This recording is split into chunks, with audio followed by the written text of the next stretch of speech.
छोटे कॉरपोरेशंस यानी कि माइक्रो कैप्स में किया जाता है।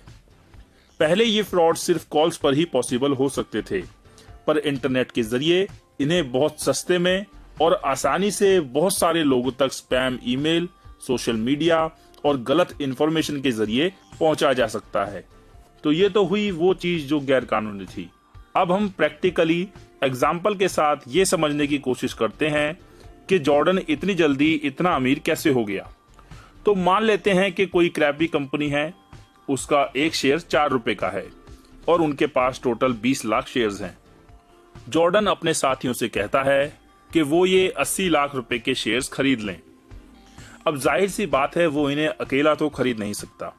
इसके बाद वो अपने ब्रोकर्स को उन शेयर्स को उनकी टैक्टिक्स और धोखे के जरिए बढ़े हुए दामों पर बेचने को कहता है, जो बखूबी ऐसा ही करते हैं और एक तरह से कहें तो वो इन्वेस्टर को इन्हें खरीदने पर मजबूर कर देते हैं और इन शेयर्स का प्राइस बढ़ते बढ़ते 10 रुपए से 40 रुपए तक पहुंच जाता है।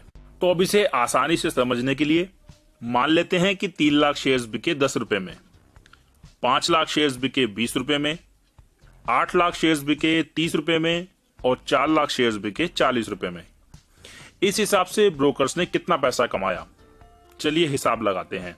तो 3 लाख इंटू 10 रुपए हो गया 30 लाख रुपए, 5 लाख इंटू 20 रुपए हो गया 1 करोड़ रुपया, 8 लाख इंटू 30 रुपए हो गए 2 करोड़ 40 लाख और 4 लाख इंटू 40 रुपए हो गए 1 करोड़ 60 लाख रुपए। तो इसका टोटल बैठता है 5 करोड़ 30 लाख रुपए। जॉर्डन की इन्वेस्टमेंट थी 80 लाख रुपए। अब अगर उसने बचे हुए 4.5 करोड़ में से 1 करोड़ भी अपने रेट होल्स को बांट दिए, फिर भी उसके पास खरा 3.5 करोड़ का प्रॉफिट है। लेकिन ये सब होने के बाद शेयर्स अपनी असली कीमत पर आ जाते हैं और पैसा डूबता है इन्वेस्टर्स का। तो इस तरह से वो लोगों को धोखा दे देकर इतना अमीर बना। पर जैसा कि सब जानते हैं, ऐसी चीजें ज्यादा दिन टिकती नहीं हैं। इसलिए जॉर्डन बेलफोर्ट की स्टॉक मैनिपुलेशन स्ट्रेटेजी को आखिरकार 1996 में पकड़ लिया गया और जबरदस्ती स्ट्रैटन ओकमन को बंद करवा दिया गया। जॉर्डन को ब्रोकरेज इंडस्ट्री से बैन कर दिया गया, जेल भेजा गया और उसे $110 मिलियन चुकाकर लोगों का ठगा हुआ पैसा लौटाने को कहा गया। अब आते हैं उस सीन पर जो इस फिल्म में सबसे ज्यादा इफेक्टिव है और शायद सबसे ज्यादा इंपॉर्टेंट भी, और वो है सेल मी दिस पेन। ये सीन इस फिल्म में बहुत ही ज्यादा जरूरी है। एंड में जॉर्डन एक सेल्समैन को पेन देकर कहता है सेल मी दिस पेन। वो पेन के बारे में बताना शुरू ही करता है कि ये अच्छा पेन है। इतने में ही जॉर्डन उससे पेन ले लेता है और दूसरे सेल्समैन को देके फिर से वही चीज कहता है और दूसरा सेल्समैन भी पेन के फीचर्स के बारे में बताता है और जॉर्डन उससे भी पेन ले लेता है। वो ऐसा इसीलिए करता है क्योंकि वो उनके जवाब से सेटिस्फाइड नहीं है। तो इस बात का सही रिस्पॉन्स आखिर क्या होना चाहिए? इससे काफी पहले हम एक डाइनर वाले सीन में देखते हैं जॉर्डन यही सेम चैलेंज अपने दोस्तों को देता है जिसे उसने स्टार्टअप के लिए हायर किया है। उनमें से एक जॉर्डन से उसका नाम लिखने को कहता है और जवाब में जॉर्डन कहता है कि उसके पास पेन नहीं है। तभी उसका दोस्त जवाब देता है, बिल्कुल सही, यही तो पॉइंट है, सप्लाई और डिमांड। पर रियल जॉर्डन बेलफोर्ट के मुताबिक ये भी इसका सही रिस्पॉन्स नहीं है। वो एक इंटरव्यू में बताते हैं कि इसका सटीक जवाब फिल्म में नहीं दिखाया गया है। वो कहते हैं कि ये एक ट्रिकी क्वेश्चन है, क्योंकि जब आप किसी सेल्समैन को कहें सेल मी दिस पेन, तो आप देखेंगे कि कुछ आपको कहेंगे ये पेन बहुत अच्छा है, ये ऐसा लिखता है, ये वैसा लिखता है, ये दुनिया का सबसे सस्ता पेन है, इसकी इंक कभी खत्म नहीं होगी, वगैरह वगैरह। वो आपको फीचर्स बताएंगे, उसके अच्छे होने के सारे रीजंस बताएंगे, लेकिन ये इसका सही आंसर नहीं है। इसका असली जवाब ये है कि किसी को पेन बेचने से पहले ही मुझे उस इंसान को जानना पड़ेगा, उसकी जरूरत को जानना पड़ेगा, वो किस तरह के पेन्स यूज करता है, ये करता भी है या नहीं, और अगर करता है तो कितना, यानी कि क्या वो सिर्फ सिग्नेचर्स के लिए ही इसे यूज करता है या ये उसकी रोजमर्रा की जिंदगी का हिस्सा है। जब आप सेल्समैन से सेल मी दिस पेन कहेंगे तो पहला ख्याल मन में ये आता है कि सेल्समैन को मुझसे सवाल करना चाहिए, जैसे कि वो उनसे पूछे बताइए आपको कितना वक्त हो गया मार्केट से कोई पेन खरीदे हुए। वो चाहते हैं कि सेल्समैन उनसे सवाल करे, उनकी जरूरत के बारे में जाने कि उन्हें क्या चाहिए। अगर आप ऐसा करेंगे तो लोगों को समझ नहीं आएगा कि वो क्या करें। यहाँ जो बदलाव आता है वो ये है कि अब वो आपकी बात का जवाब देगा और बातचीत का कंट्रोल आपके हाथ में होगा, जिससे आप एग्जैक्टली बता पाएंगे कि उसको क्या चाहिए। और ये पता चलते ही आप कह सकते हैं कि सर, जितना आपने मुझे बताया उस हिसाब से ये पेन आपके लिए बहुत सही रहेगा, मैं आपको इसके बारे में बताता हूँ। और तब आप उसे आराम से डिटेल्स बता सकते हैं, क्योंकि तब आप उसकी जरूरत को पूरा कर रहे हो। ज्यादातर एवरेज या नए सेल्स में आए लोग सोचते हैं कि उन्हें पेन बेचना है, और एक एक्सपीरियंस बंदा पहले आपकी जरूरत के बारे में पता लगाने की कोशिश करेगा। ये एक तरह से किसी ऐसे इंसान को घर बेचने जैसा है जिसके बारे में आप जानते तक नहीं हैं कि उसे घर खरीदना भी है या नहीं, और अगर खरीदना है तो कैसा खरीदना है, क्या उनके कोई बच्चे हैं या नहीं, या वो क्या चाहते हैं। जब तक आपको ये सब नहीं पता होगा तब तक आप घर नहीं बेच सकते। यही इस चीज का मेन पॉइंट है, और यही इस बात का सही रिस्पॉन्स भी है। अब आते हैं इस फिल्म की हिस्टोरिकल एक्यूरेसी पे। बायोग्राफीज की बात आती है तो एक सवाल हमेशा सामने आता है कि फिल्म को कितनी हिस्टोरिकल एक्यूरेसी से बनाया गया है। इसमें कुछ ही चीजें ऐसी हैं जो पूरी तरह सच नहीं थी। पहले आपको इन्हीं के बारे में बता दूं। सबसे पहली और बड़ी एग्जैजरेशन ये है कि जॉर्डन को वॉल स्ट्रीट का वुल्फ कहा ही नहीं जाता था, और इसे खुद उनके पार्टनर डैनी ने कंफर्म किया। जॉर्डन डैनी पोरुश, जो कि फिल्म में डॉनी एजॉफ हैं, उससे रेस्टोरेंट में नहीं मिला था, बल्कि उसकी बीवी ने उसे जॉर्डन से मिलवाया था, और फिर वो फ्यूचर में बिजनेस पार्टनर बने। ड्वार्फ टॉसिंग कंपटीशन भी रियल नहीं था। डैनी के मुताबिक उनके ऑफिस में कोई भी फिजिकल अब्यूज नहीं किया जाता था। ऑफिस में एनिमल्स को लाने वाले सीन्स भी झूठ थे, ऐसा कभी हुआ ही नहीं। इन चीजों के अलावा लगभग सब कुछ इसमें सच दिखाया गया है। डैनी की उसकी फर्स्ट कजिन से शादी, जॉर्डन का अपनी वाइफ को मारना, यार्ड में हेलीकॉप्टर क्रैश होने से बचना, गाड़ी का पिलर से टकराना, $10,000 के लिए एक औरत का सर शेव करना, मैथ्यू मैकॉनही का किरदार, जॉर्डन की स्पीचेस, डॉनी का गोल्ड फिश खाना, यॉट का नाम वाइफ के नाम पर रखना, यॉट का मेडिटेरेनियन सी के तूफान में डूब जाना, और ड्रग अब्यूजेस, ये सभी बातें बिल्कुल सच हैं। असली FBI एजेंट ग्रेगरी कोलमैन के मुताबिक भले ही ऐसा लगता है कि जॉर्डन के मेमोयर और फिल्म में चीजें बढ़ा चढ़ाकर दिखाई गई हैं, पर असल में ये सब बिल्कुल सच है। तो दोस्तों, ये सब जानने के बाद अब आते हैं इस फिल्म की एंडिंग पर। इस फिल्म की जो सबसे ज्यादा एम्बिगुअस चीज थी वो थी इसकी एंडिंग, कि आखिर उसका मतलब है क्या। हर किसी के लिए इसका एक अलग मतलब निकलता है, इसलिए इसकी चर्चा आज भी होती रहती है।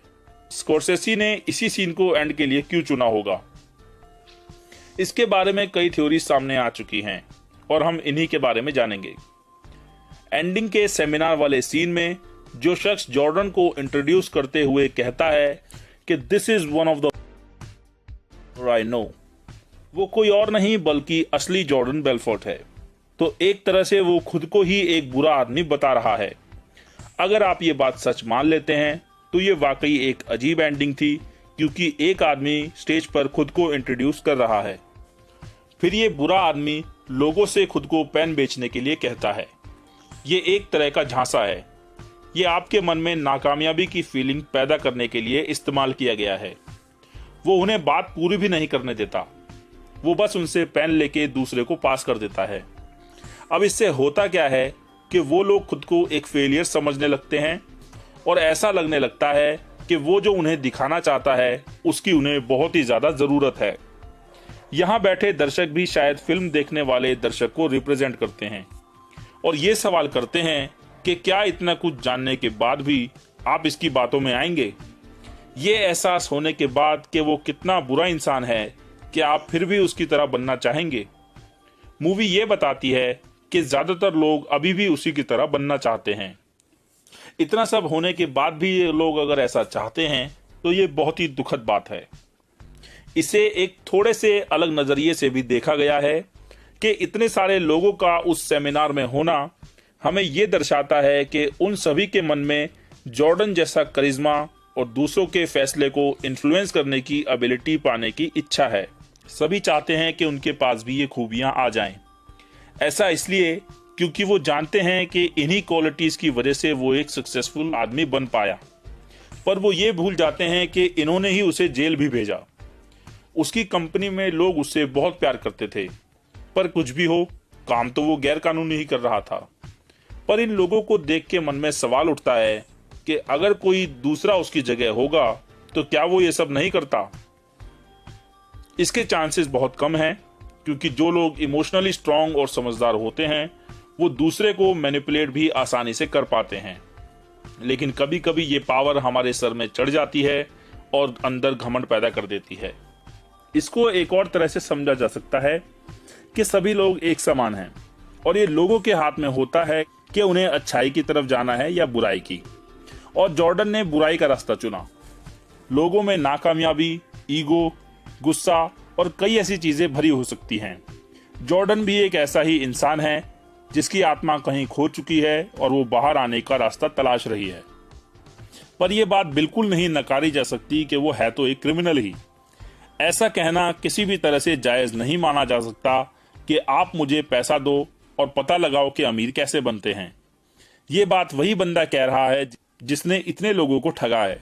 एक बात कई बार कही जाती है कि आपके प्यार को आपसे ज्यादा कोई डिजर्व नहीं करता, जिसका मतलब यह भी निकाला जा सकता है कि लालच एक अच्छी चीज है और इससे आपको खुशी मिलती है। पर आप खुद ही सोचिए, क्या जॉर्डन खुश था? वो और उसकी वाइफ हमेशा लड़ते रहते थे। वो ज्यादातर वक्त ऑफिस में ही रहता था। उसे लगता है कि उसके सारे दोस्त बेवकूफ हैं। उससे ड्रग्स के बिना कोई काम नहीं होता था। जिस सीन में खून बहता हुआ उसके सर तक आता है और एक आंसू की तरह बन जाता है, वो असली जॉर्डन की जिंदगी है। खुशी की बात करें तो खुश तो FBI का एजेंट भी नहीं था। इसका मतलब जॉर्डन एक बलि का बकरा नहीं हो सकता। असली खामी हमारे सिस्टम की है, जिसने जॉर्डन जैसे लोगों को बनाया है। इसलिए आप सिर्फ उसको बुरा कह के अपना पल्ला नहीं झाड़ सकते। अपना रास्ता खुद चुनिए और उसकी तरह मत बनिए, क्योंकि ये सब कुछ आप ही के हाथ में है। या फिर आप इसे एक और तरीके से देख सकते हैं कि जॉर्डन सिर्फ समुंदर में एक बूंद की तरह है और जिन लोगों को हमें दिखाया जा रहा है, इनमें से कोई अगला जॉर्डन बनके आपको चूना लगा सकता है। इसलिए संभल कर रहिए। हालांकि मुझे लगता है कि ये शॉट हमें इसलिए दिखाया गया है कि सब कुछ होने के बाद भी लोगों ने इन चीजों से कुछ नहीं सीखा और वो उस आदमी को सुनने आए हैं जिसने उन्हीं के जैसे न जाने कितने लोगों को ठगा है और वो उसी धोखाधड़ी के लिए सजा भी झेल कर आ चुका है। और अब वही इंसान उन्हें सेल्स टेक्निक के बारे में समझा रहा है, जो कि अपने आप में ही एक कॉन्ट्राडिक्शन है और लोग इसमें फिर से आसानी से फंस रहे हैं। और आखिर में यही कहा जा सकता है कि दर्शकों ने शायद इससे कुछ नहीं सीखा और वो फिर से उसी के पास ट्रेनिंग लेने पहुंच गए। जो चीजें जैसी थी शायद अभी भी वैसे ही हैं।